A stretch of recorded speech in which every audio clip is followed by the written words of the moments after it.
शांत रहकर एमएसजी ने की विजय प्राप्त। अगस्त भंडारे से पहले ही राम रहीम के पक्ष आया बड़ा फैसला। जी हां साथ संगत जी, धन धन सदगुरु तेरी यात्रा सभी साथ संगत के लिए इंपॉर्टेंट जानकारी लेकर आए हैं। तो सभी साथ संगत से हाथ जोड़कर विनती करना चाहते हैं, कृपया करके इस वीडियो को लाइक कर दे और जो भी नए भाई बहन इस चैनल पर आए हैं तो इस चैनल को सब्सक्राइब करके वीडियो को ज़्यादा से ज़्यादा साथ संगत को शेयर कर दे, क्योंकि आज की वीडियो सभी उन साथ संगत के लिए बेहद जरूरी होने वाली है जो हजूर पिताजी को हमेशा से बोलते हैं कि हजूर पिताजी के पक्ष क्या बड़ा फैसला कब आएगा। तो सबसे पहले तो सभी साथ संगत को अगस्त माह के भंडारे की महीने की शुरुआत से ही लाखों करोड़ों बार बधाई हो। सभी साथ संगत को अपने प्यारे पापा को हैप्पी बर्थडे विश करना है और जो भी प्यारे वचन प्यारे शब्द अपने सदगुरु के लिए आपके दिल में आते हैं वो कमेंट बॉक्स में ज़्यादा से ज़्यादा भर देना है, क्योंकि हजूर पिताजी को यह सबसे बड़ा मौका होता है बधाई देने का। इस महीने में हजूर पिताजी भंडारे के रूप में पूरे महीने को भंडारे के रूप में सेलिब्रेट करते हैं और पूरे महीने सभी साथ संगत के लिए कुछ ना कुछ तोहफा बख्शते हैं। और हजूर पिताजी के पक्ष में क्या बड़ा फैसला आया है इस वीडियो के माध्यम से हम देने जा रहे हैं। तो सभी साथ संगत से हाथ जोड़कर विनती करना चाहते हैं, कृपया करके इस वीडियो को लाइक कर दे और जो भी नए भाई बहन इस चैनल पर आए हैं तो इस चैनल को सब्सक्राइब करके वीडियो को ज़्यादा से ज़्यादा साथ संगत को शेयर कर दे, क्योंकि आज की जानकारी सभी साथ संगत के लिए बेहद खास होने वाली है।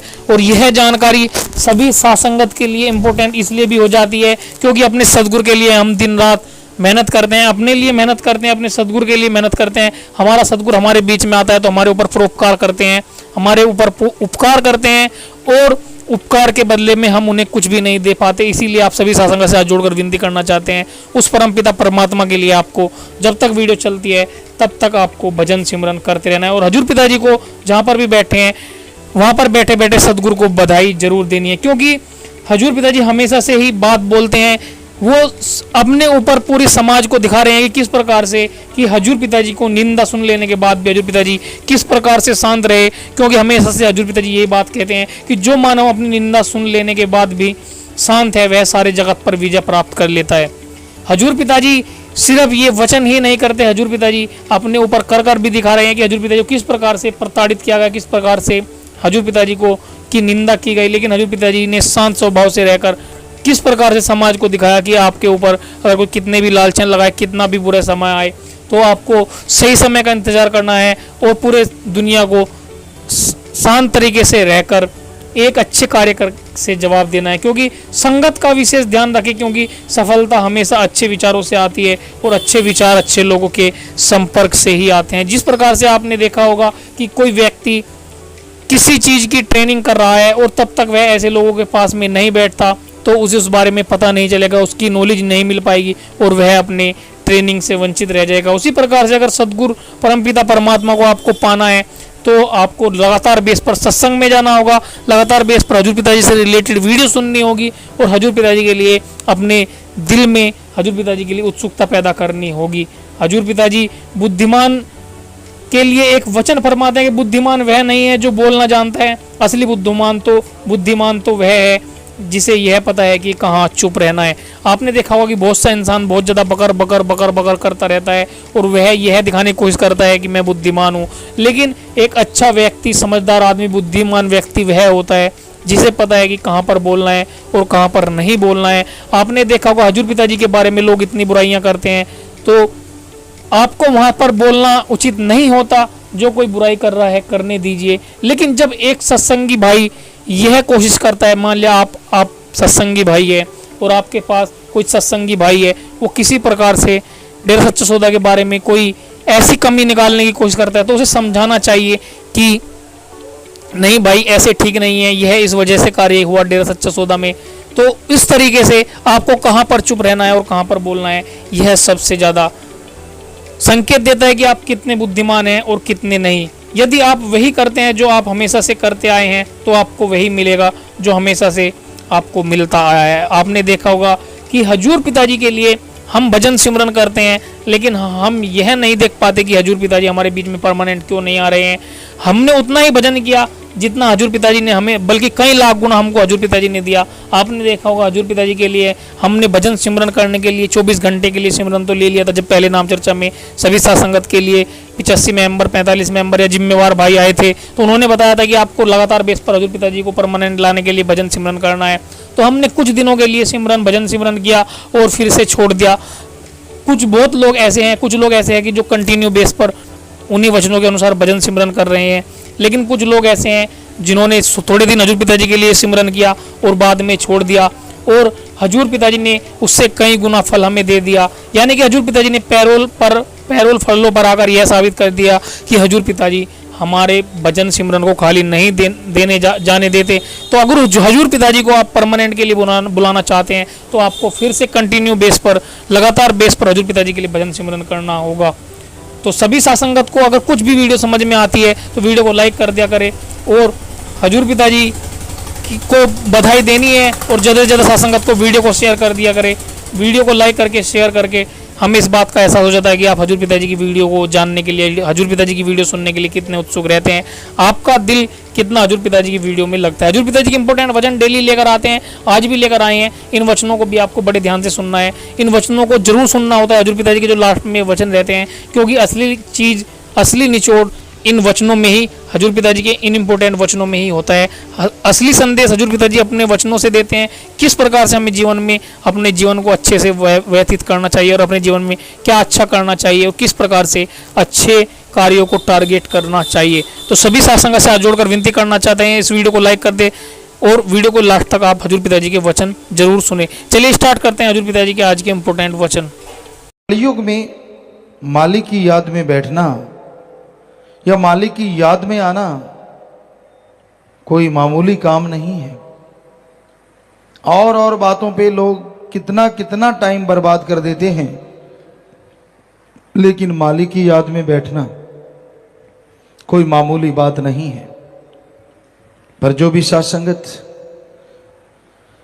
इस मालिक की याद में, परमपिता परमात्मा की याद में सजी हुई है, बहुत ही खुशियों का नज़ारा देखने के काबिल बनती है।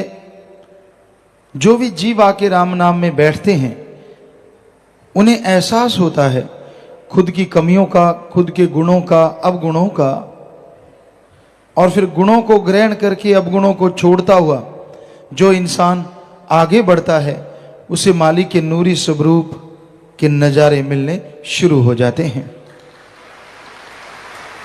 तो आप सबका सत्संग में पधारने का तहे दिल से बहुत बहुत स्वागत करते हैं। जी आयन नु खुशामदीद कहते हैं, मोस्ट वेलकम। तो सत्संग में आना, सुनना, अमल करना, ये तीन बातें आदमी के भाग्य को बदल सकती हैं, यानी अभाग्यशाली को बेहद भाग्यशाली बना सकती हैं। ये तीन बातें, सत्संग में आना, सुनना और अमल करना। तो संत, पीर, फकीर इस संसार में, इस दुनिया में सबका भला करने के लिए आते हैं, सबका भला मांगते हैं और भलाई के लिए दुआ करते हैं। वो कभी किसी का बुरा चाहकर भी नहीं करते, यानी कोई कहे, कोई बोले, किसी के कहने से भी किसी के लिए बुरा या बद्दुआ संत, पीर, फकीर कभी कर ही नहीं सकते। उनके हाथ हमेशा सबके लिए दुआ के लिए फैलते हैं कि हे मालिक, हे राम, हे ईश्वर, हे वाहिगुरु, हे गॉड, खुदा रब, सब तेरी औलाद हैं, सबको सद्बुद्धि बख्श ताकि हर कोई तेरी भक्ति करे और आवागमन से आजाद हो सके। संसार भौतिकतावाद में पगलाया है, काम वासना, क्रोध, लोभ, मोह, अहंकार, मनमाया,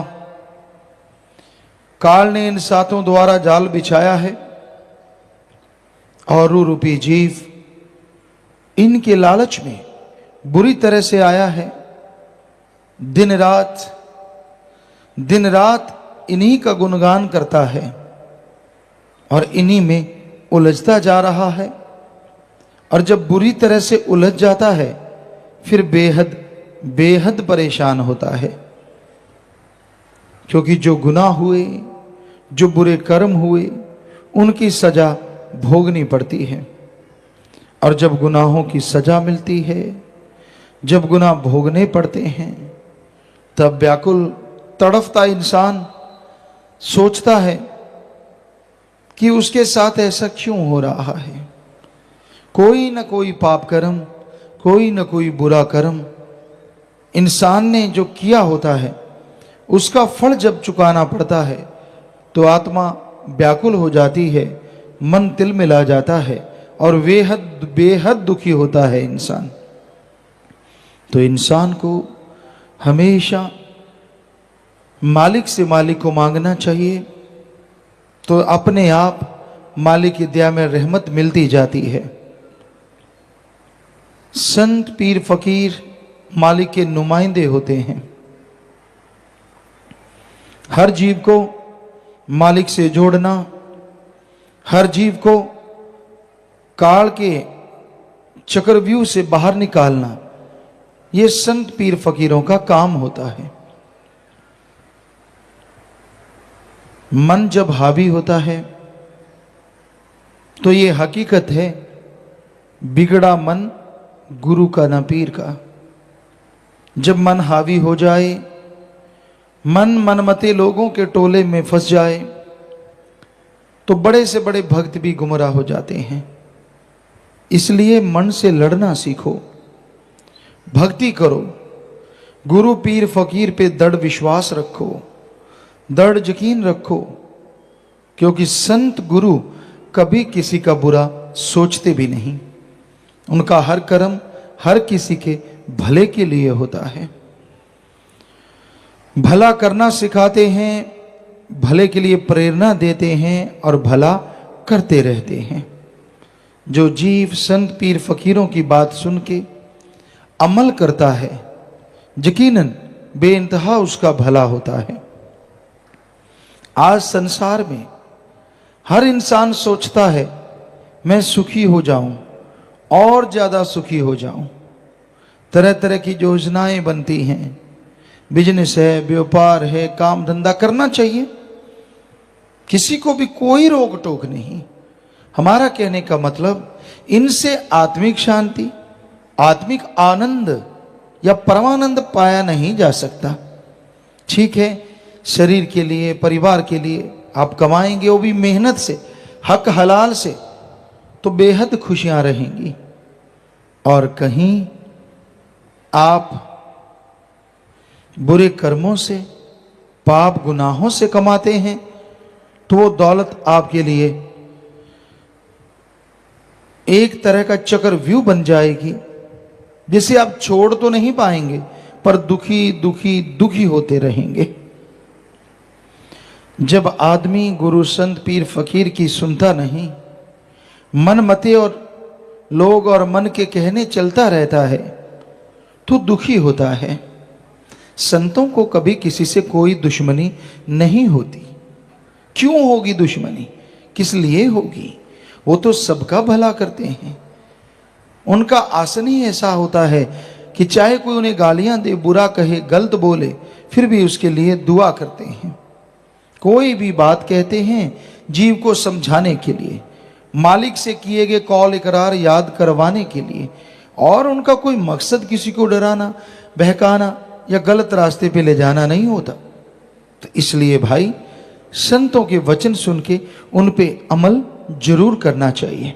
आप संतों के वचन सुनो, और संत क्या कहते हैं? नशा ना करो। कोई भी नशा आपको बर्बाद कर देगा। कोई भी देवी देवता किसी भी नशे का भोग नहीं लगाता। यहां तक हमने पढ़ा है, महादेव जी ने भयानक नशा जो जहर था, उसको अपने कंठ में धारण तो जरूर किया, लेकिन पीने का आह्वान किसी को नहीं किया। सो कोई भी देवी देवता किसी का घर बर्बाद नहीं कर सकता। इसलिए नशों को वर्जित माना गया। जब समुद्र मंथन हुआ, वेदों शास्त्रों में आता है, विष्णु पुराण में आता है कि जब, और भी कई जगह लिखा मिला, समुद्र मंथन हुआ, एक तरफ राक्षस थे, राक्षस प्रवृत्ति राक्षस, दूसरी तरफ देवता, किन्नर, गंधर्व, आदमी। तो इन्होंने समुद्र को मथा। ये हकीकत भी हो सकती है, मालिक के खेल हैं, वो क्या बना दे क्या करवा दे कुछ कहा नहीं जा सकता। तो उसमें बहुत सारी वस्तुएं निकली, बहुत सारा सामान निकला जो पूरी सृष्टि की बनावट के लिए का बाद में काम आया। तो उसमें जब नशा निकला होगा तो वो भी, किसी को दर्द है, दवा के रूप में कुछ अलग तरह की दवाई बनाई जा सके, शायद इसलिए पैदा हुआ, लेकिन उसको पिया नहीं, ना देवताओं ने, न गंधर्व, न किन्नर, न किसी ने नहीं, उसे पिया राक्षसों ने। तो इसलिए हिंदू धर्म में आया, नशे जितने भी हैं ये राक्षसी पीना है। इस्लाम धर्म में आता है, नशे शैतान का घर है। सिख धर्म में आता है, नशे गंदगी हैं, गंदगी। सुबह का शाम, शाम का सुबह उतर जाता है। पोस्त भंग अफीम मद, नशा उतर जाए पर बात, नाम खुमारी नानका, चढ़ी रहे दिन रात। कि जितने भी नशे हैं, शाम के सुबह और सुबह के शाम उतर जाते हैं। नशा करना चाहते हो, ओम हरि अल्लाह वाहिगुरु राम के नाम का करो। एक बार चढ़ गया तो दोनों जहान में नहीं उतरेगा। फिर संतों ने कहा कि आप मांस अंडा ना खाएं, आप शाकाहारी हैं, शाकाहारी भोजन लें, क्योंकि शाकाहार इंसान की बनावट भी है। हमारे धर्म शास्त्रों में तो साफ लिखा है, शाकाहारी भोजन ही इंसान के लिए अति उत्तम है। यहां तक विज्ञान की बात करें तो अपने बहुत सारी बातें शाकाहारी जीवों से मिलती हैं। मतलब ज्यादातर क्या, बहुत ज्यादा। हाथ के नाखून हैं, हाथ है, दांत हैं, जबड़ा है, क्योंकि मांसाहारियों के दोनों जबड़े लगभग हिलते हैं और शाकाहारी का एक जबड़ा हिलता है। तो दांत हैं, जबड़ा है, आंतड़ियां हैं। मांसाहारी की जो आंत होती है वो मालिक ने बनाई, छोटी होती है। डाइजेस्ट सिस्टम इस तरह का होता है कि जल्दी हजम हो और जल्दी चला जाए, लेकिन आदमी की आंत तो बहुत लंबी है और इसमें भोजन अगर वैसे ही तड़के खाया जाए तो उसको पचने में ही 12 से 18 घंटे लगते हैं पूरी तरह से। और अगर मांस को तड़के और उस तरह से कोई खाता है, जो साइंटिस्ट कहते हैं कि टोटली डाइजेस्ट होने के लिए उसे 30 से 48 घंटे लग सकते हैं। तो हमारा शरीर, आंतड़ियां, पाचन क्रिया सब शाकाहारी जीवों जैसी, यानी पूरी शारीरिक बनावट। पहले आपने पढ़ा होगा, हमने भी पढ़ा कि आदि मानव, इंसान के जो पूर्वज थे वो मांसाहारी थे। हम कभी नहीं मानते थे इस बात को। बहुत बार बच्चों में बहस होती, क्योंकि सतगुरु ने, दाता ने 4-5 साल के थे हम तभी नवाज दिया था, अपने नाम से, अपने प्यार से, अपनी मोहब्बत से रंगा था। तो हम अड़ जाते कि ये संभव नहीं है। कई विज्ञान की किताबें लेके आते, कई लोग कहते नहीं देखो ये सही है, आदमी के जो पूर्वज थे वो मांसाहारी थे। हमने कहा नहीं, ये सही नहीं है, विज्ञान गलत। और यकीन मानिए सतगुरु इतना कॉन्फिडेंस देते, इतना कॉन्फिडेंस देते कि वो ही होता, और वाकई वो ही हुआ। अब साइंस, विज्ञान ने पिछले कुछ महीने या साल हुआ होगा, ये साबित कर दिया है कि हमारे पूर्वज या आदि मानव जो थे वो भी शाकाहारी थे। वो भी कच्चा या पका के भोजन खाया करते थे।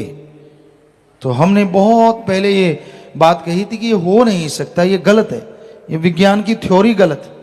कि आदमी की शरीर की बनावट ही ऐसी नहीं, चाहे नाखून कैसे भी हैं, कैसे मुड़ जाते थे, लेकिन किसी पशु की चमड़ी को फाड़ना कोई आसान काम नहीं, या हाथों से शिकार करना होता तो आदमी पत्थर के हथियार, लकड़ी के हथियार क्यों बनाता?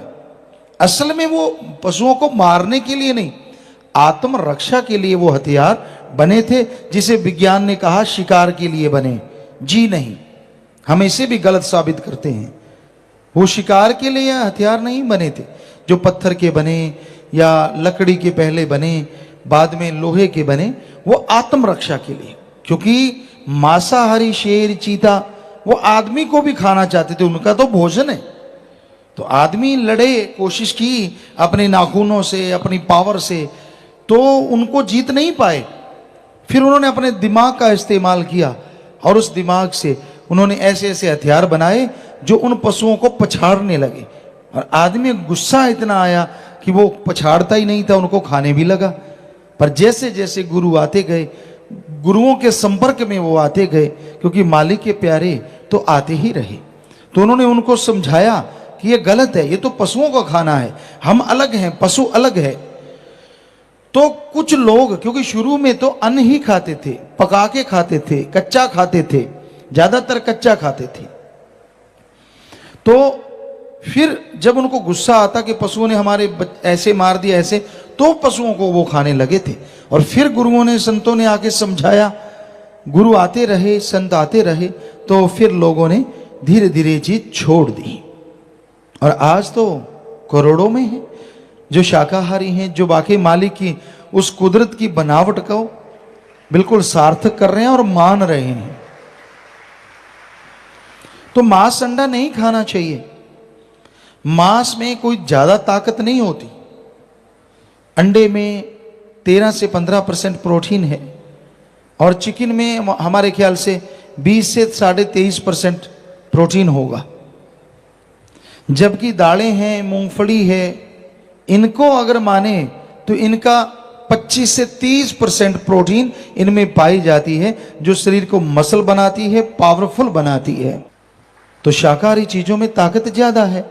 और सोयाबीन को तो कहना ही क्या है। सोयाबीन में 43 से 45% प्रोटीन पाई जाती, अंडे से सीधी 3 गुना, चिकन वगैरह से सीधी डबल। और भी नए नए तरीकों से सोयाबीन का दूध है, पनीर है, यहां भी रिसर्च की जा रही है। आश्रम में भी ये बनने लगा है, थोड़े स्केल पे। जब बड़ा बनेगा तो ये सेवादार बताएंगे। तो उसे वाकई अपने आप में वो एक अलग चीज है, बहुत ही फायदेमंद है। बड़े बड़े डॉक्टर इस बात को स्वीकार करने लगे हैं। तो आदमी बना ही शाकाहारी है, शाकाहार के लिए। और धर्म भी कहते हैं, मांस मछुरिया खात है, सुरापान के हेत, ते नर जड़ से जाएंगे जो मूली का खेत।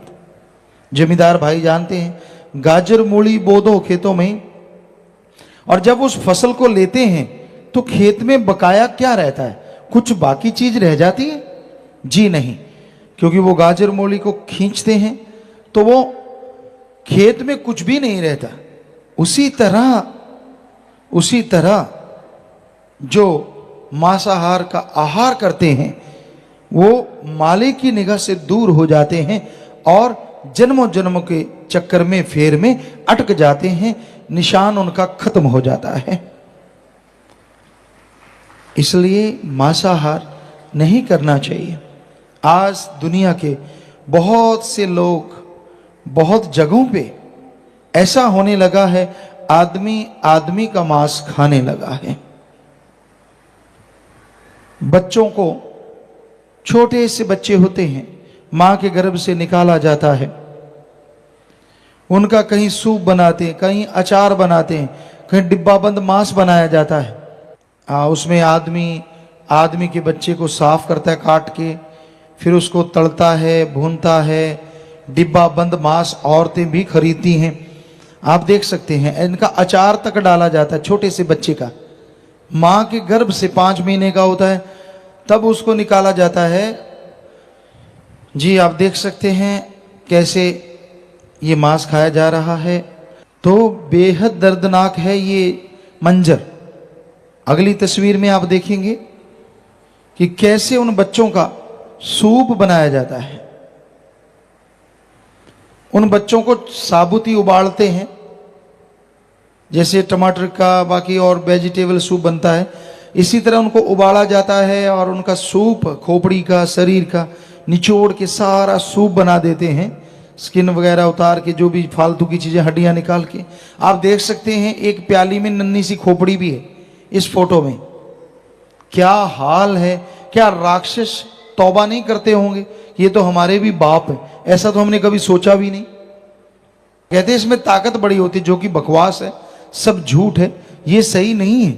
आप देख सकते हैं किस तरह से इंसानियत का नाश हो रहा है। अपने देश में देखते हैं जब दो लड़कियां हैं या एक लड़की तीसरी आने वाली हो तो उसका अबॉर्शन, सफाई करवा देते हैं, और वो सफाई उस बच्ची को या तो गर्भ में ही इंजेक्शन लगाते हैं या फिर उसके टुकड़े टुकड़े कर दिए जाते हैं। यहाँ ऐसे सत्संगी बैठे हैं जिन्होंने अपनी बेटी को बेटे से बढ़ के प्यार दिया और बेइंतहा खुशियां वो ले रहे हैं। हमें बड़ा गर्व है ऐसे लोगों पे, ऐसे माँ बाप पे, कि जिन्होंने अपने सदगुरु की बात को निभाया। कोई और बच्चा नहीं लिया कि ठीक है बेटी हो गई, ठीक है, ये बेटी को ही सब कुछ माना।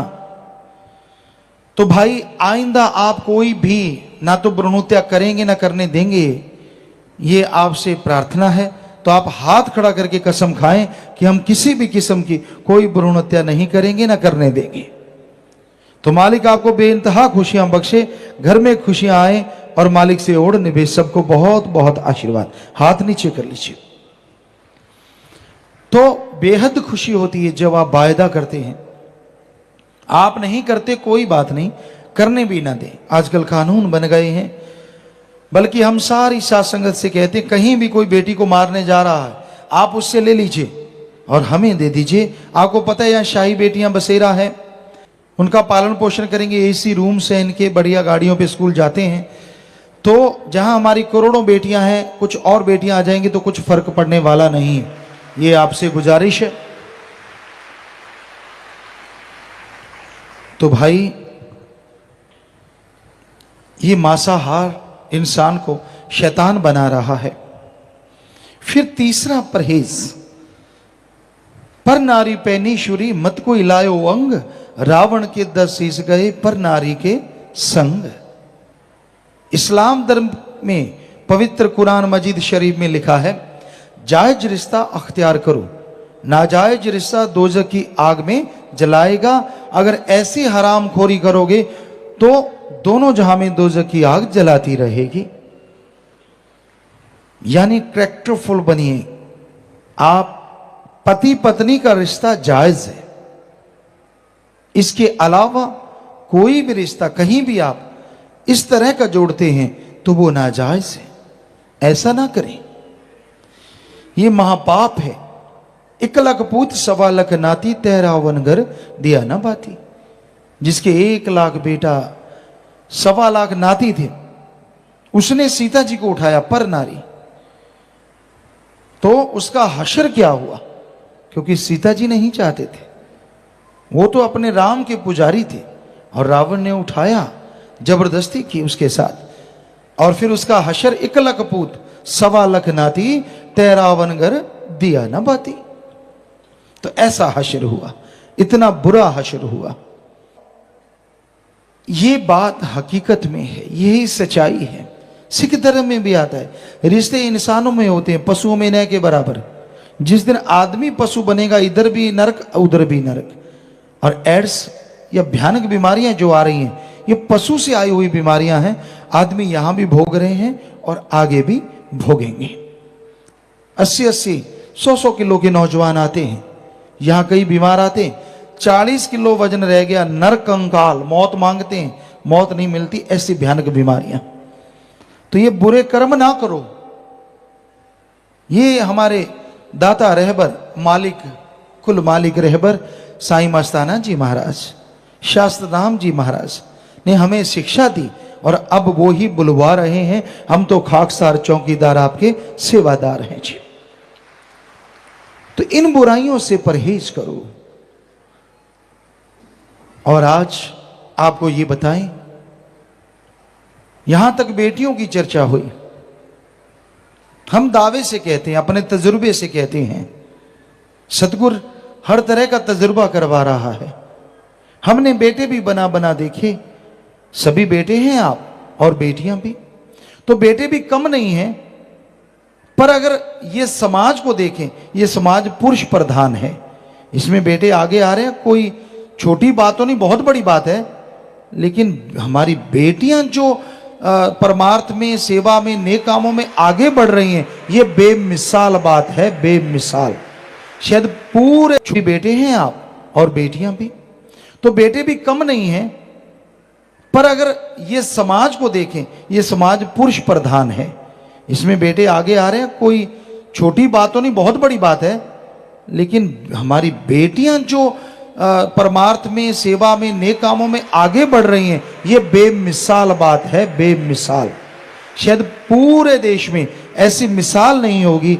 यहाँ ये बेटियां, ये हमारी बच्चियां नेकी में, मानवता भलाई में, भले कामों में डट के आगे बढ़ रही हैं, डट के आगे बढ़ रही हैं, पूरे समाज की परवाह नहीं करती।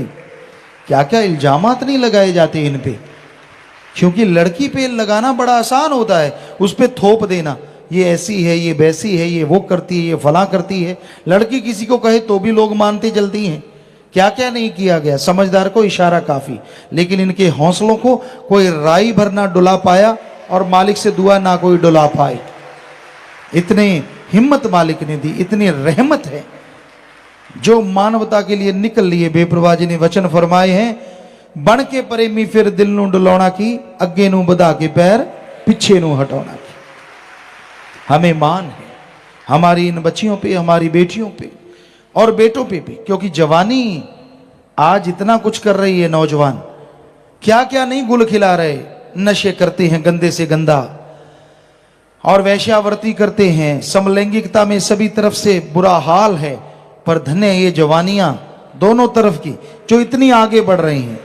अधेड़ अवस्था, बुजुर्ग सब ही धन्य हैं जो इस कलयुग में मालिक की याद से जुड़े हुए हैं। कोई छोटी बात नहीं है प्यारी साथ संगत जी, बहुत बहुत बड़ी बात है कि हमारे बेटे, ये बेटियां, सब लोग इतना मालिक के नाम पे, परमार्थ में, तन मन धन से हर क्षेत्र में तरक्की कर रही हैं, और हर तरह का मुसीबत पहाड़ जैसी भी आती हैं उसको चकनाचूर करते हुए राम नाम के मार्ग पे बढ़ रही हैं और बढ़ती रहेंगी। दोनों तरफ से ये रूहें बढ़ रही हैं, दोनों तरफ से, आदमी है, औरत है। जिसको राम नाम की लौ लग जाए, अरे बुल्ले को कंजरी कहा गया। पता नहीं इतिहास में कितनी भक्त औरतें हुई जिनको वैश्या का नाम दिया गया, लेकिन वो मालिक के प्यार में ऐसी नाची कि मीरा बन के आज उनका नाम इतिहास में अमर हो गया, और इनका अमर होता रहेगा। ये समाज बड़ा दोगला है। तो भाई इस समाज का कुछ भरोसा नहीं, अपना उल्लू सीधा करने के लिए ये क्या से क्या बना दे। लेकिन यकीन मानिए, राम नाम, अल्लाह मालिक की भक्ति इबादत करने वालों का काल महाकाल ना बाल बांका कर सका और ना कर पाएगा। ये बेपरवाह जी के वचन हैं। शायद पुराने सत्संगियों ने सुने होंगे कि तीनों वचनों पे पक्का हो, सुमरन करता हो, सेवा करता हो। बेपरवाह जी ने एक सत्संग में, शायद पंजाब साइड में कहीं ये वचन फरमाए कि उसका तो एटम भी कुछ नहीं बिगाड़ सकता। ये कोई मामूली बात नहीं, इतने बड़े वचन। साईं मस्ताना जी महाराज ने तो कितने वचन सच्चे सौदे के मुरीदों के लिए लाके दिए। ऐसी गिफ्ट, ऐसा तोहफा जो मुरीद कल्पना भी नहीं कर सकता, इतना कुछ बख्श के लाए कि जी गरीबी ना रहे, अमीर हो जाएं। और यहां कितने सत्संगी बताते हैं, मेरे पास साइकिल था, मेरे पास कुछ भी नहीं था, ढंग का घर नहीं था, कोई सोच ही नहीं थी, और मालिक ने हवा में उड़ार करवा दी, कारों पे बिठा दिया, पता नहीं क्या से क्या बख्श दिया, और वो बख्शते रहेंगे। तो भाई हकीकत हम कोई अपनी बड़ाई नहीं कर रहे, अपने मालिक दाता रहबर की, जिन्होंने सच्चा सौदा बनाया। और धन्य वो मुरीद आप सब, धन्य माँ बाप जो लगातार दृढ़ता से इस पे चले आ रहे हैं, और कई गुना बढ़ के चलेंगे, और मालिक का तो सैकड़ों करोड़ों गुना हो सकता है आने वाले टाइम में। यह रहमो करम बढ़ता जाए, कुछ पता नहीं। तो अंदर बाहर से झोलियां भरती रहेंगी। जो राम नाम के पुजारी हैं, बस बचनों पे रहिए। तो हमारा कहने का मतलब, क्या लड़के क्या लड़कियां आप रोजाना देखते हैं, कुछ दिनों से तो खास करके तन मन धन से ये परमार्थ में एक दूसरे को पिछाड़ने में लगे हुए हैं। वो पल पल की भक्ति मालिक मंजूर कर लेता है। जब ये स्कीम लड़ाते हैं कैसे करें, क्या करेंगे, क्या नहीं करेंगे, तो कबीर जी ने कहा था हर श्वास सुमरण ऐसे करवाता है मालिक, जब करवाने पे आ जाए। सारे सोचते थे, कई बच्चे ये हमसे पूछा करते थे, पिताजी ये कैसे संभव हो सकता है, पल पल का सुमरण तो हो ही नहीं सकता। तो ऐसे करवा लेता, वो करवाने वाला डाडा है। इनकी स्कीम चलती है, ये करेंगे अपा बैठ के, वो करेंगे इस तरह से करेंगे, फिर उधर वाले ये ना कर जाएं और इधर वाले सोचते हैं उधर वाले ना कर जाएं। सबका कुछ ना कुछ चोंच में चलता ही रहता है। और ये चले तो ये जगह जो बेपरवाह ने बोला सचखंड का नमूना, वाकई आपको सचखंड के नजारे भी मिलने शुरू हो जाएं। तो ये आपकी भावना है। तो घोर कलयुग में आप जो परमार्थ में, नेकी में, भलाई में आगे बढ़ रहे हैं, ये बेमिसाल है। और हम सबके लिए मालिक से दुआ करते हैं, मालिक सबको सद्बुद्धि बख्शे, हर कोई नेकी भलाई में आगे बढ़े, कोई भी बुराई में ना फंसे, कोई बुरे और बुराई के जाल में ना उलझे। हर कोई मालिक का गुणगान गाए, चाहे कितना भी कोई दूर बैठा हो, मालिक वहां भी झोलियां माला माल कर देता है। और जो सत्संग में लगातार चल के आते हैं, रूहानी मजलिसों में आते रहते हैं, कहना ही क्या है, बस जब बैठो भावना शुद्ध रखो, मालिक से लिप जोड़ के रखो, यहां किसी भी तरह की अलग तरह की हरकत ना करो, ध्यान मालिक से जोड़ो, तो वो पता नहीं क्या कुछ आपका पल पल का मालिक मंजूर करेगा। ये मालिक कहने सुनने से परे रहमत कर रहा है। दिन रात, कौन सा दिन, कौन सा टाइम भगवान के लिए बुरा है, ऐसा कुछ भी नहीं। भगवान ने जो भी टाइम बनाया, जो भी समय बनाया, वो अच्छा बनाया है। कोई भी दिन बुरा नहीं है। ये इंसान की अपनी कुछ जरूरतें होती हैं, जिनकी वजह से वो दिनों को अच्छा या बुरा बना देते हैं। अगर दिन सारे ही अच्छे होंगे तो फिर जो दिनों का लेखा जोखा करते हैं उनको पैसा कौन देगा, कि दिन तो सारे अच्छे हैं। इसलिए दिन बुरे बना दिए गए ताकि पैसा दो तो फिर से अच्छे हो जाएं। तिथ बार ना जोगी जाने, रुत महा ना कोय, जा करता सृष्टि को साजे, आपे जाने सोए। कोई दिन, कोई तारीख, महीना, साल मालिक ने अपनी तरफ से नहीं बनाए, उसने सब कुछ अच्छा बनाया है। और जो मालिक से प्यार करते हैं वो इन चीजों में विचार नहीं करते। वो कहते हैं मालिक ने जो किया अच्छा था, हो रहा है अच्छा है, और होगा भी अच्छा ही। क्योंकि जो भगवान पे यकीन करते हैं उनको इन पाखंडों से कोई लेना देना नहीं होता। तो भगवान को याद करना, उसकी भक्ति इबादत करना क्यों जरूरी है। इंसान के शरीर में जो आत्मा आई है, ये 84 लाख जोनियां, 84 लाख बार जन्म लिया। आत्मा मरती नहीं है, कभी खत्म नहीं होती। वो जिस शरीर में जाती है उसके सारे दुख आत्मा के होते हैं। जब शरीर छोड़ती है सारे दर्द का एहसास आत्मा को होता है, जिस्म को नहीं। तो 84 लाख बार जन्म लिया, उसका दुख उठाया, मरी, उसका दुख उठाया, तब जाके कहीं ये मनुष्य शरीर मिला है। बड़े भाग्य से। और ये शरीर उस ओम हरि अल्लाह राम की भक्ति इबादत के लिए बना है। इसमें अगर उसकी भक्ति की जाए, आदमी को परमानंद मिलता है, सुख शांति मिलती है, नजारा मिलता है। पर दृढ़ यकीन का आना भी अति जरूरी है। हम आपको एक बात सुनाते हैं, क्योंकि रूहानियत में अकल का दखल कोई मायने नहीं रखता, क्योंकि अकल तो कभी नहीं कहती कि राम नाम में चलो। वो तो तरह तरह के दांव पेच चलाएगी ताकि इंसान भगवान से दूर हो, क्योंकि अकल मन की गुलाम है और मन काल का एजेंट है। तो एक फकीर के यहां आश्रम बन रहा था। उस जमाने में, या सरसा है, राजस्थान है, इन एरिया में इतने साधन नहीं होते थे। कांटेदार झाड़ियां लगाई जाती थी दीवारों की जगह। तो आश्रम की दीवार यानी कांटेदार झाड़ियां लगा रहे थे ताकि पशु परिंदे ना आए, लंगर भोजन ना खा जाएं जो आदमियों के लिए बनता है। दो कांटेदार झाड़ियां लगा रहे थे। एक आदमी बबुल का काफी बड़ा टहना लेके आ रहा था। जानकार जानते हैं बबुल के बहुत कांटे होते हैं बड़े बड़े।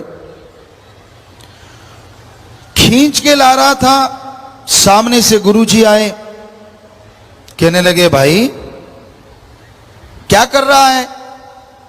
कहता गुरुजी ये बबुल का टहना लेके जा रहा हूं, दीवार बन रही है उसमें लगाऊंगा। गुरुजी कहने लगे ऐसे थोड़ी ना इसको उठाते हैं। कहने लगा जी कैसे उठाते हैं? अरे इसको उठाओ और हग कर लो, ऐसे कौली भर लो, जफ्फी में डालो इसको। अब अगर कोई समझदार होता, यार गुरु पागल है, इतने बड़े बड़े कांटे हैं और ये गुरु कह रहा है कि इसको ऐसे कर लो, जैसे यूं करेंगे उस टहने को इतने बड़े कांटे सारे बॉडी में धस जाएंगे। पर वो था मालिक का प्यारा, दृढ़ यकीन वाला। अंधविश्वास नहीं होता, रूहानियत में दृढ़ यकीन होता है। तो उसने वो टहना उठाया और यूं कौली भर ली, ऐसे अपनी गोद में ले लिया जोर से। वो इतने बड़े बड़े कांटे बॉडी में चुभ गए सारे, खून शुरू हो गया। गुरुजी कहते ओहो, अरे अरे अरे अरे अरे ये क्या किया? ओहो तेरे तो खून आ रहा है, सामने कुआं, मार छलांग। अब यहां अकल की दखल देने वाले होते, फिर कहते यार गुरु तो वाकई पागल हो गया। पहले तो कांटे चुभा दिए, पहले नहीं दिखता था गुरु को कि कांटे उठाएंगे वो तो शरीर में चुभेंगे, और अब अनजान बन के कह रहे हैं ओहो ये तो खून निकल आया, भाई मार कुएं में छलांग। अब कांटों से कुछ हो ना हो, कुएं में छलांग मारेंगे तो जिंदगी जाएगी जाएगी। पर वो था दृढ़ यकीन वाला, जो अकल चक्कर में नहीं आते। भगवान उन्हें ही दर्शन देते हैं नूरी स्वरूप के, ये कोई अकल चतुराई से उसको हासिल नहीं किया जा सकता। तो उसने झट से आप देखा ना ताब कुएं में छलांग मार दी। थोड़ी दूर था कुआं, दौड़ के गया और कुएं में छलांग मारी। गुरुजी भागे, अरे अरे अरे अरे अरे भागो भाई, रस्सा लाओ भाई, ये क्या किया इसने? सारे जो ज्यादा पढ़ के कट जाते हैं, कई ऐसे भी होते हैं, वो कहते हैं यार ये गुरु को आज क्या हो गया, इसका पुर्जा हिल गया क्या? पहले तो उसके कांटे चुभा दिए, अब उसने दर्द होने लगा तो उसको कह दिया कुएं में छलांग मारो, और ऊपर से कह रहे हो ओ कुएं में छलांग मार गया, भागो भाई भागो, रस्सा लेके आओ। तो रस्सा, कहती यार इसको हुआ क्या है आज गुरु को? रस्सा लेके दौड़े, कुएं में रस्सा फेंक दिया, बाहर निकल भाई, बाहर निकल भाई, बाहर निकल। जब बाहर निकला, बाहर निकलते ही वो गुरु के चरणों में लमलेट हो गया। सारे हैरान, यार ये क्या है, क्या कहानी है? कहने लगे क्या तू ये? एक दो ने थोड़ा सा गुरु साइड में हुए, कहने लगे अरे पागल हुआ है, पहले गुरु ने तेरे कांटे चुभो दिए, फिर कुएं में छलांग मारी, चोट लगी होगी, अब तू उसी के पांव पकड़ रहा है, लंबा लेट रहा है। कहता मूर्खो, मेरे बहुत सालों से मवाद बहता था सारे शरीर में से, मेरे पूरे शरीर में से मवाद बहता था, लोग नफरत करते थे, बदबू आती थी पूरे शरीर में से, और जैसे मैंने वो कांटे चुभे, मेरे वो जो दर्द था वो गायब हुआ, और मुझे कुएं में छलांग मारी, और अब देखना चाहते हो, तो उसने कपड़े फाड़ दिए, एक धब्बा तक नहीं था शरीर में, सारा शरीर साफ हो चुका था, बिल्कुल 9/9। तो यहां कहने का हमारा मतलब, पहली बात, गुरु किसी को ऐसा कहता ही नहीं, उसने क्या लेना है, और वो अगर कहता है तो उसके राज छुपे होते हैं। आप अकल का दखल देना भाई ना, ऐसा होगा वैसा होगा ये होगा। गुरु जान बचाए तो वाह वाह वाह, गुरु खुशियां दे तो वाह वाह वाह, जरा सी बात हुई नहीं तो पूछ मरोड़ के भाग भाग भाग। वाह, क्या भक्ति है, क्या आशिकीपन है, क्या इबादत है। तो कहने का मतलब, वो राम अल्लाह वाहिगुरु जो भी करता है उसमें कुछ ना कुछ राज छुपा होता है। क्योंकि संत पीर फकीर सपने में किसी का बुरा नहीं कर सकते, जाहिरा तौर पे तो बुरा करना दूर की बात होती है। जो कच्चे होते हैं उनको ही लगता रहता है। तो भाई, दिन रात पीते हैं प्रेम का जाम, जो जाम पीते हैं दिन रात, प्यार का, मोहब्बत का, मालिक के इश्क का, उसकी भक्ति का, मस्ती में फिरते हैं झूम झूम के। वो झूम के रहते हैं, तमाम जिंदगी मस्ती छाई रहती है। शाह मस्ताना जी महाराज अपने साईं सावण शाह जी के सामने नाचा करते थे, खूब मस्ती में। नाचा भी नहीं जाता जब तक वो नचाए ना। शराब पी के नाचते हैं, औरत मर्द के लिए और मर्द औरत के लिए नाचता है, एक दूसरे के इशारों पे नाचते हैं, लेकिन राम गॉड के लिए नाचना, और वो भी भावना से, कोई मामूली बात नहीं होती। तो साईं मस्ताना जी महाराज नाचते, चुपचाप, शोर नहीं करते थे, देखो मुझे मैं नाच रहा हूं, या तरह तरह के हाथ पांव ऐसा ऐसा, वो तो पाखंड करते हैं लोग। जैसा नाचना आए, मस्ती एक अलग चीज होती। तो वो नाचते, खुशी मनाते। लोगों को अच्छा नहीं लगा, क्योंकि उनका नाम खेमामल जी है, तो नाम सावण शाह जी महाराज ने बदल के शाह मस्ताना रख दिया। भाई ये तो मस्त रहता है, ये है शाह मस्ताना।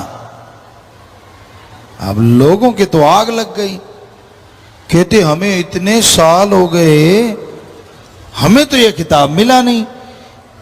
और कल दी भूतनी सिव्या चद, ये कल आया है। वो कहते हैं, एक पंजाबी की कहावत है कि कल शमशान में आया और कहता आधी शमशान भूमि मेरी है, कल का भूत है। तो मतलब कि ये कल आया है और सारी खुशियां ही लूट रहा है। यार ये क्या है? क्योंकि रूहानियत में नए पुराने से कोई लेना देना नहीं होता। जो अमल करे वो खुशियां हाथों हाथ ले, और अमल ना करे चाहे सारी उम्र बैठा रहे, खुशी तो मिलेगी पर आत्मा के खाते में जमा होगी। तो ईर्ष्या हो गई, कहने लगे ये नाचता क्या बड़ी बात है। कुछ लोग तैयार कर लिए, उनके घुंघरू बांध दिए कि जैसे ये नाचता है आप भी नाचना। तो शाह मस्ताना जी महाराज दूर खड़े रहते, जैसे बेपरवाह साईं सावण शाह जी आते, गुफा से बाहर आते, नाचना अपने दूर से शुरू कर देते, ये नहीं भाग के पास अपनी मस्ती में, अपने ख्यालों में।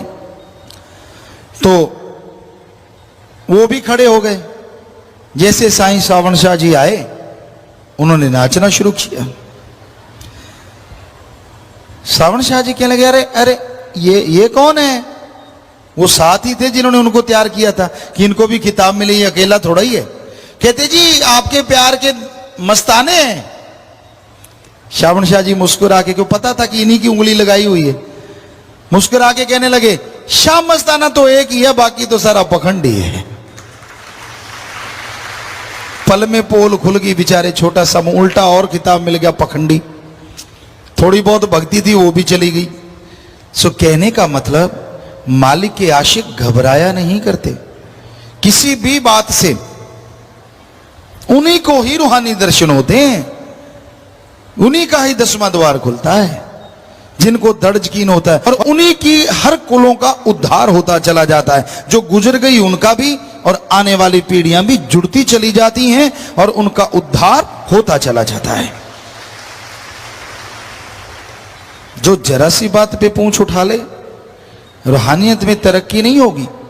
ठीक है, सुमरन करता है, खुशियां मिलेंगी, कर्म कटेंगे, उसमें कोई दो राय नहीं, पर उस सुमरन से जो मिलना चाहिए उससे वो वंचित रह जाता है। तो मालिक के प्यार में नशा है। प्यारी सत्संग जियो, हम अपनी बात कहते हैं, सतगुरु के इश्क में जो नशा है, संसार की शराब, तमाम नशे सारे जोड़ दिए जाएं, सारे जितने भी नशे हैं दुनिया में उनका ढेर लगा दो, और सतगुरु के इश्क की एक नजर उनसे अरबों गुना बढ़ के नशा देने वाली है। पर लेने वाला पात्र हो, उस निगाह के काबिल हो। सतगुरु मौला किसी भी निगाह से देखते हैं, वो तो आम आदमियों को लगा यार देख रहे हैं, यार हाँ निगाह तो मारी है मेरी तरफ, भाई मैं भी बैठा हूं, हाँ मुझे देख लिया, वो एक अलग चीज है। इश्क जो हकीकी करते हैं, यानी जो हकीकत में इंसानियत की सेवा करना, सारी सृष्टि का भला सोचना और आत्मरक्षा, ये खुद के लिए भी करना कि हाँ भाई मैंने अपने शरीर को अच्छा बनाना है, आत्मा का भला करना है, ये आत्मरक्षा है, और सारे संसार का भला करना, वो मालिक के निगाह में अव्वल हो जाते हैं और खुशियों से माला माल हो जाते हैं। तो मालिक के प्यार में बड़ा नशा है।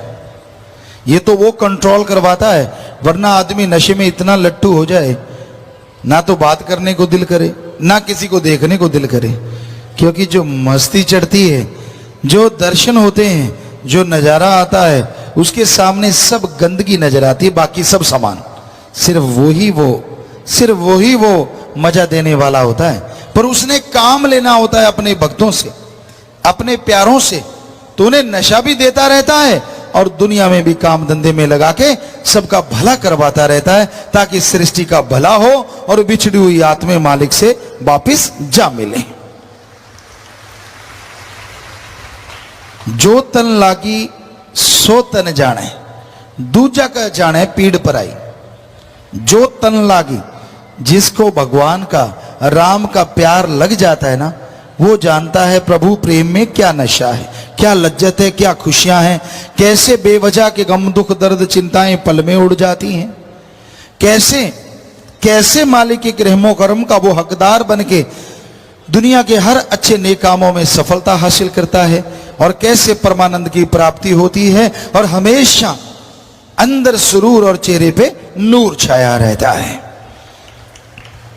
मालिक के प्यार में चलना डरपोकों का काम नहीं है, क्योंकि मालिक के प्यार में चलते समय बहुत हैं रोकने वाले, काम वासना, क्रोध, लोभ और अहंकार, मन माया और काम वासना, ये 7 रास्ता रोकते हैं। काल महाकाल जाल बुनता है, फिर इनके नुमाइंदे आदमी जो बुराई से जुड़े हैं तरह तरह की बातें करेंगे, रास्ता रोकेंगे, राम नाम आगे ना बढ़े, तरह तरह के हथकंडे अपनाएंगे। पर भाई जो इन सब की परवाह ना करता हुआ अपने ओम हरि अल्लाह सतगुरु मौला पे दृढ़ यकीन रखता हुआ आगे बढ़ता चला जाता है, हर सफलता उसके कदम चूमती है और मालिक के नूरी स्वरूप से वो माला माल हो जाता है। तो इतिहास गवाह है, ऐसा जिस भी भक्तजन ने किया वो अमर हो गया। कबीर जी के साथ बड़ा कुछ किया गया, करने वालों का बीज नाश हो गया, और कबीर जी की वाणी जब भी पढ़ते हैं लोग सावधान होकर सुनते हैं, क्योंकि इतनी सरल और इतनी समझ में आने वाली होती है कि आम बच्चा भी समझ लेता, आम आदमी समझ लेता है। उनका नाम अमर हो गया दोनों जहां में, और अमर रहेगा। और उन पे जिन्होंने तसीहे ढाए, बुरे कर्म किए, उनको तंग किया, उनका बीज नाश कुछ देर बाद ही हो गया और हमेशा के लिए नरकों में वास हो गया। तो इसलिए भाई राम नाम के राह पे चलते हुए जरा सी कोई परेशानी आए, कईयों को तो आती ही नहीं, सिर्फ बातों की परेशानी होती है। किसी से सुना, किसी ने कुछ कहा, मन हावी हो गया, यार अपा थोड़ा सा बच के रहें तो ठीक रहेगा, तरह तरह की स्कीमें गढ़ दी, लो जी तर गया मामला। तो राम के प्यार मोहब्बत में अगर चलना है तो दृढ़ यकीन के साथ, हिम्मत के साथ चलो तो खुशियां जरूर मिलेंगी। सुनते हैं नाम अनहद झनकार, जो चल रही लहरें हैं रोम रोम के। उनको अपने रोम रोम में जो दृढ़ यकीन रखते हैं, मालिक से प्यार करते हैं, रोम रोम में ऐसी तरंगे चलती हुई नजर आती हैं जिसकी तुलना किसी से नहीं हो सकती, पर उसका नशा अलग ही है, अलग ही मजा है। आज आप सब घूम रहे हैं स्वाद के लिए भी और मन माया के लिए भी। किसी को जीभा का स्वाद खाने पीने की, कोई बताएगा थोड़े कि मैं खाने पीने के लिए जी रहा हूं, पर खाए पिए बिना गाड़ी भी तो नहीं चलती। हम रोकते नहीं खाने पीने से, किसी को मीठा पसंद, किसी को नमकीन, किसी को कुछ, किसी को कुछ, और या फिर इंद्रियों का भोग विलास, दो ही चीजें रह जाती हैं। आज सारी दुनिया इसी के आधार पे, या फिर काम वासना को, लोभ मोह अहंकार मन माया, इन सातों के लिए जीवन जी रहे हैं सारे के सारे। और हम आपको गारंटी देते हैं ये स्वाद, ये लज्जत जीवा की, इंद्रियों के भोग विलास की क्षणिक है, कुछ देर के लिए। और जो भी दुनिया में आपको स्वाद पसंद है, अगर आप प्रभु से प्रेम करें, प्रभु का नाम जपें, इससे अरबों खरबों गुना बढ़ के आपको स्वाद आएगा और परमानेंट रहेगा। बस एक बार आने की देर है, टेम्परेरी नहीं, सुबह का शाम, शाम का सुबह, या जब तक मुंह में रसगुल्ला है मीठा मीठा, निकल लिया 10 मिनट बाद मुंह बकबकेगा बकबका। कोई पीस अंदर रह भी गए तो बिल्कुल बकबकी, थूकता है, क्या था अंदर गया तब बड़ा मीठा था। तो राम का नाम, भगवान की भक्ति, उससे किया गया प्यार मोहब्बत बड़ा नशा देता है, बड़ा मजा देता है, और परमानेंट हमेशा बना रहता है, टेम्परेरी नहीं। टेम्परेरी स्वाद के लिए, लज्जत के लिए लोग कितने क्लेश सहते हैं, कितने झगड़े होते हैं, कितनी नफरतें, कितने प्यारों की कहानियां गाई जाती हैं, लेकिन प्रभु के लिए कोई तड़पता ही नहीं। तड़पना तो पड़ेगा, उसकी याद में समय तो लगाना पड़ेगा, फिर जाके आपको वो स्वाद मिलेगा जो एक बार चढ़ गया, दोनों जहान में उसे कोई उतारने वाला नहीं जन्मा। उससे क्या फायदे हैं? शरीर तंदुरुस्त रहेगा, घर परिवार में खुशियां छाई रहेंगी, आपका हर दिन बहार की तरह गुजरेगा, ना गम होगा, ना चिंता होगी, ना टेंशन होगा, ना दुख होगा, ना दर्द होगा, ना कोई समस्या रहेगी। क्या गजब की जिंदगी, जिसमें खुशियां ही खुशियां, नजारे ही नजारे। टेम्परेरी नजारे लेने के लिए आप छुट्टी लेते हैं, घूमते हैं कि भाई नजारा मिल जाए, कई बार वहां भी दुख हो जाता है। तो भगवान के नाम में, उसके प्यार में परमानेंट नजारे मिलते हैं, पर उसको लेने के लिए पहले गुरु मंत्र लेना पड़ता है, फिर उसका जाप करना पड़ता है, वचनों पे रहना पड़ता है, अपने आप को साधना है, जो कि राम नाम से सद जाता है आदमी। दृढ़ यकीन बनाना पड़ता है, जो सबसे अहम और जरूरी है, फिर जाके वो नजारे आने शुरू होते हैं, और एक बार आ गए तो फिर परमानेंट बने रहते हैं पूरी लाइफ, और उसके बाद भी कभी खत्म नहीं होते।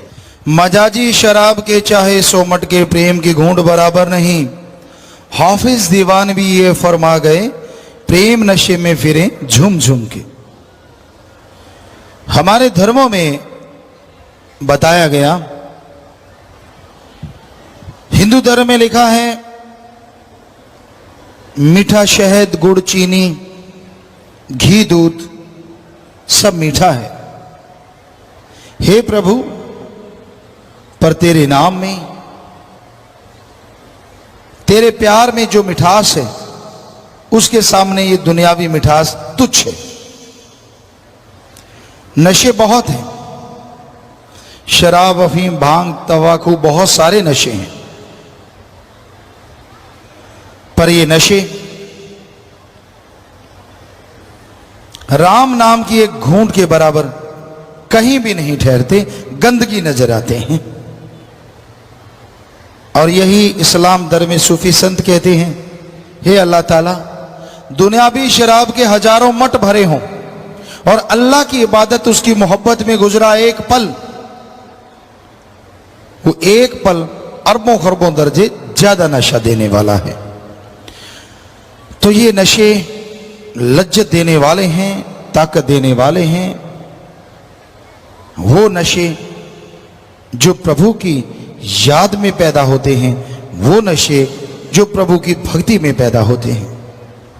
जो मालिक से प्यार करता है उसे दुनिया की परवाह नहीं होती, कोई क्या कहता है क्या नहीं कहता है, क्योंकि दुनिया के लोग हवशी होते हैं। जैसे वो गंदे खुद होंगे वैसा ही उसे सामने वाला नजर आएगा। आदमी के अंदर अवगुण है, वो किसी को गुणी नहीं कह सकता।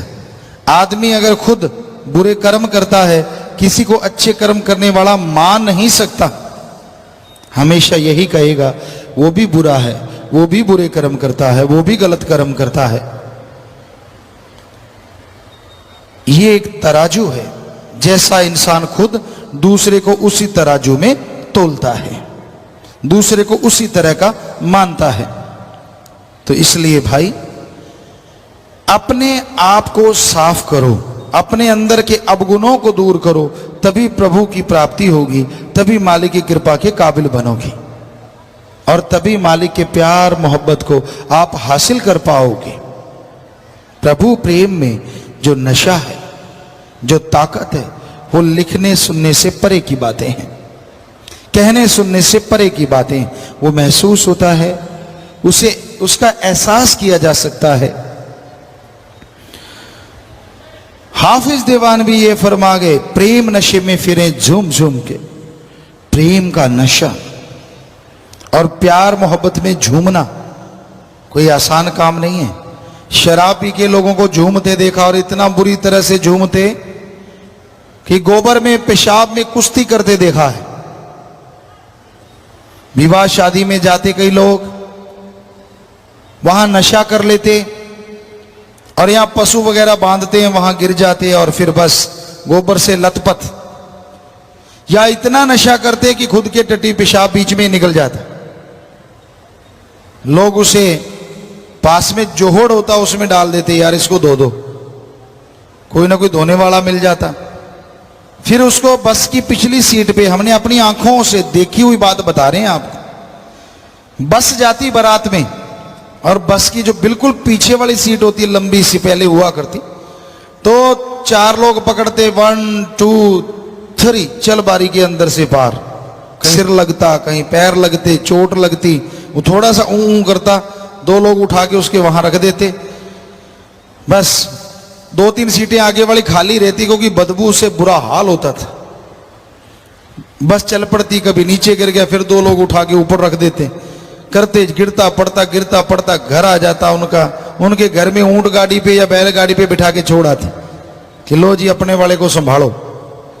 तो इतना बुरा हाल लोगों को इस तरह तो करते देखा है, पर कोई राम नाम की मस्ती में झूमे, कोई इंसानियत की सेवा करके झूमे, ये यहां मालिक के प्यारों को झूमते देखा जा सकता है।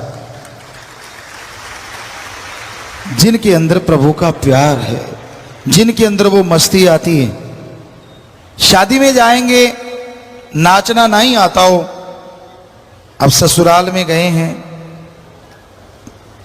सारे रिश्ते वाले हैं, नाचना नहीं आता, धक्के से नाचेगा और वो कहेंगे क्या डांस है, और उसको लगता है मैं दुनिया का सबसे बड़ा डांसर हूं। पांव किधर को जा रहे हैं, शरीर किधर को जा, इतना बेढंगा नाचते हैं देखने वाला हैरान रह जाए। लेकिन रिश्ते नाते वाले इतने पंप मारते हैं, उसको यूं ही लगने लग जाता है मैं तो यार मैं ही हूं बस। ये नहीं पता कि मक्खनबाजी हो रही है। वहां सबको नाचते देखा है। बाथरूम सिंगर ज्यादा होते हैं, बाथरूम में गाते हैं, बाहर आते हैं तो बेसुरा हो जाते हैं, क्योंकि वहां कुछ सुनने वाला नहीं होता। सो भगवान की याद में नाचना बिना किसी नशे के, नशा तो उनको भी होता है पर उनको राम नाम का नशा होता है, भगवान की भक्ति का नशा होता है, उसमें तंदुरुस्ती होती है, स्वस्थ रहते हैं वो, और नाच नाच के मालिक की दरगाह में मुजरा उनका मंजूर हो जाता है और खुशियों से लबरेज हो जाते हैं। जो सच्ची मस्ती में नाचते हैं, नाच रे मन नाच गुरु के आगे नाच, ये सभी धर्मों में लिखा है। लेकिन नाचना इबादत बन जाता है अगर मस्ती में कोई नाचे, यानी उस भगवान के प्यार में, उसकी मोहब्बत में। ये नहीं मैं नाच रहा हूं, अच्छा 20-30 लोग देख रहे हैं फिर बढ़िया है, मैं दिखा रहा हूं भी, हाँ कल को कहेंगे अच्छा ये है वो भक्त जिसे गुरुजी कह रहे थे नाच, कई इस बात सुन के नाचने लग जाते हैं ताकि थोड़े नंबर बढ़ जाएं। सबको नंबरों का ही तो चक्कर है, जिधर मर्जी देख लो नंबर बढ़ाने का फिक्र पड़ा हुआ है। तो भाई मालिक के प्यार में नाचने वाले को इन चीजों से कोई लेना देना नहीं होता। नाचना सिर्फ नाचने को ही नहीं कहते, नाचने का मतलब किसी दुनिया की परवाह नहीं रहती, सिर्फ मालिक पे दर्द यकीन रहता है, भगवान पे दर्द यकीन रहता है, और वो उसके हर रजा में खुश रहता है। थोड़ा बहुत दुख भी आ जाए तो भी परवाह नहीं करता, और सुख में भगवान को छोड़ता नहीं, हर समय जुबान पे भगवान का नाम रहता है, तो उसकी आत्मा हमेशा नाचती रहती है। अगर आप नशा करना चाहते हो तो प्रभु के नाम का करो, भय रखो भगवान का, भौ की भांग सिफत का कूंडा, भय रखो ईश्वर से। ईश्वर से भय रखोगे तो बुरे कर्म करोगे नहीं, क्योंकि वो तो हर जगह है। ऐसा तो है नहीं कि वो एक मकान में बैठा है, हर धर्म में लिखा है गॉड इज एवरीवेयर, भगवान हर जगह है। तो उसका भय रखो, और सिफत उस प्रभु के नाम का सुमरन यानी भक्ति करो।